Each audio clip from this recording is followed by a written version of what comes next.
दुनिया भर में देखने और सुनने वालों को मोहम्मद नबी का सलाम। नाज़रीन, पाकिस्तान कुछ दिनों के बाद 2024-25 का अपना बजट पेश करने जा रहा है। तो आप हर साल देखते हैं कि किस तरह यूज़ करती है। आप खबरों में अक्सर देखते होंगे बजट डेफिसिट। हम देखते हैं कि बजट डेफिसिट क्या होता है और इसके असरात क्या होते हैं। सबसे पहले हम देखते हैं बजट को क्या है। तो बजट आपकी आमदनी और मुस्तकबिल के जो अखराजात हैं उनका आप एक तखमीना लगाते हैं, अंदाज़ा लगाते हैं और उनको मुख्तलिफ जो आपके अखराजात हैं उनको डिवाइड कर लेते हैं कि हमने किस जगह पे कितना लगाना है। आपके पास आपकी सैलरी आती है एक माह की, तो आप यकम तारीख को डिसाइड कर लेते हैं कि मैंने इतने पैसे बच्चों की फ़ीस के लिए पे करने हैं, इतने पैसों का मैंने अपने पेट्रोल रखना है, इतना घर के अखराजात के लिए रखना है। तो ये आप तो मंथली तौर पर आप मुआशियात की सलाह में आप अपने घर का बजट बना रहे होते हैं। आप मंथली बेस पर बनाते हैं। गवर्नमेंट जो बजट बनाती है वो मुल्क का सालाना बुनियादों पे बनाती है। तो वो अपने जो उसके पास आमदनी होती है वो सबसे पहले तखमीना लगाते हैं कि हमें चाहिए कितना है और कितने उनके अखराजात हैं। फिर वो अपनी आमदनी को देखते हैं, इस हिसाब से वो अपना बजट बना लेते हैं। अब हम बात करते हैं डेफिसिट की। तो डेफिसिट होता है खसारा, यानी कि घाटे में चल रहे हैं आपका मुल्क घाटे में जा रहा है।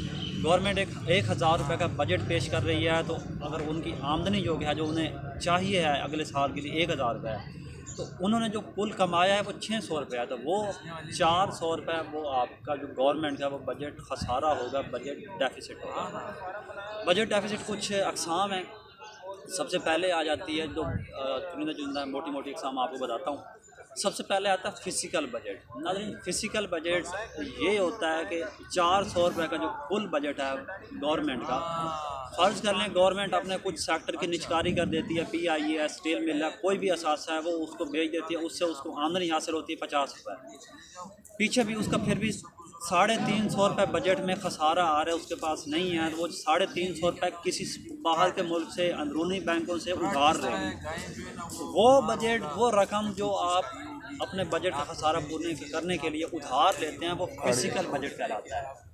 नंबर 2 पे नाज़रीन प्राइमरी डेफिसिट। प्राइमरी डेफिसिट वो होता है जो आप अपने फ़िज़िकल डेफिसिट में से पिछले साल का जो आपने कर्ज़ लिया था उसका जो आपने इंटरेस्ट पे करना है, सूद पे करना है। फ़र्ज़ कर लें आपका 350 रुपये निकला है गवर्नमेंट का फ़िज़िकल डेफिसिट, तो उसमें से आपने पिछले साल के फ़िज़िकल डेफिसिट का पूरा करने के लिए कर्ज़ लिया था, उसके ऊपर आपने कुछ सूद पे करना है।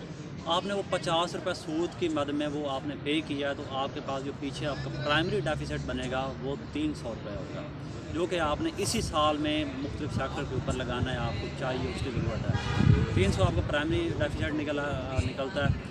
यानी कि इसका फार्मूला कुछ इस तरह से बनेगा कि जो आपके प्रीवियस ईयर के लोन्स लिए हैं उसके ऊपर जो आपने इंटरेस्ट पे करना है वो आपको माइनस करना पड़ेगा। इसके बाद आप अक्सर सुनते होंगे करंट अकाउंट डेफिसिट यहाँ चला गया, करंट अकाउंट डेफिसिट सरप्लस में चला गया। तो करंट अकाउंट डेफिसिट होता है आपकी इंपोर्ट और एक्सपोर्ट के ऊपर, उसके दरमियान जो आपका तवाज़ुन बिगड़ता है, रकम कितनी है वो ज़ाहिर करता है। इंपोर्ट्स नाज़रीन होती हैं जो आप दूसरे मुल्क की तैयार करदा चीज़ें बाहर से इंटरनेशनल ट्रेड के ज़रिए अपने मुल्क में लेके आते हैं। और एक्सपोर्ट होती है जो आप अपने मुल्क में तैयार करते हैं चीज़ों और दूसरे मुल्क को सेल आउट करते हैं, उनको फ़रोख्त करते हैं। अगर आपकी इंपोर्ट्स ज़्यादा हैं और आप एक्सपोर्ट कम कर रहे हैं तो आपका जो उस दरमियान आपका करंट अकाउंट डेफिसिट काफ़ी ज़्यादा चला जाता है, क्योंकि जो इंटरनेशनल ट्रेड होती है वो फॉरेन रिज़र्व में होती है। आप खर्च कर लें डॉलर्स हो गए, आपकी अपनी करेंसी वहाँ पे नहीं चलती। तो सबसे बड़ा वजह है कि आपका मुल्क खसारे में इस वजह से जाता है क्योंकि आपका करंट अकाउंट डेफिसिट काफ़ी ज़्यादा होता है। तो फ़र्ज़ कर लें कि आपने बाहर से 100 रुपये की चीज़ें परचेज़ की हैं पेट्रोल की मद में, ब्याज की मद में, और आप एक्सपोर्ट से 30 रुपये कर रहे हैं, तो आपका करंट अकाउंट डेफिसिट 70 रुपये निकलता है। और ये सबसे बड़ी चीज़ है करंट आप बजट डेफिसिट को आप कम कर सकते हैं। आप इस डेफिसिट जो करंट अकाउंट डेफिसिट है इसको आप नीचे लाएँ। ये आप नीचे कैसे ला सकते हैं? आप अपना जो सेक्टर है एक्सपोर्ट करते हैं उसको आप इंक्रीज़ करें, ज़्यादा से ज़्यादा चीज़ें इंक्रीज़ करें। अगर आपकी इंपोर्ट्स कम हैं, एक्सपोर्ट ज़्यादा हैं, तो वो आपका सरप्लस में चला जाता है, करंट अकाउंट सरप्लस है। ये नाज़रीन था करंट अकाउंट डेफिसिट। हम अगली वीडियो में आपको बताएंगे कि ये डेफिसिट होता किस वजह से है, इसकी मेजर वजूहात क्या हैं और इसे कम करने के लिए हमें क्या करना चाहिए। मिलते हैं इंशाल्लाह अगली वीडियो में। अगर वीडियो कॉन्टेंट अच्छा लगे चैनल को सब्सक्राइब करें, शेयर करें और लाइक करें। तब तक के लिए खुदा।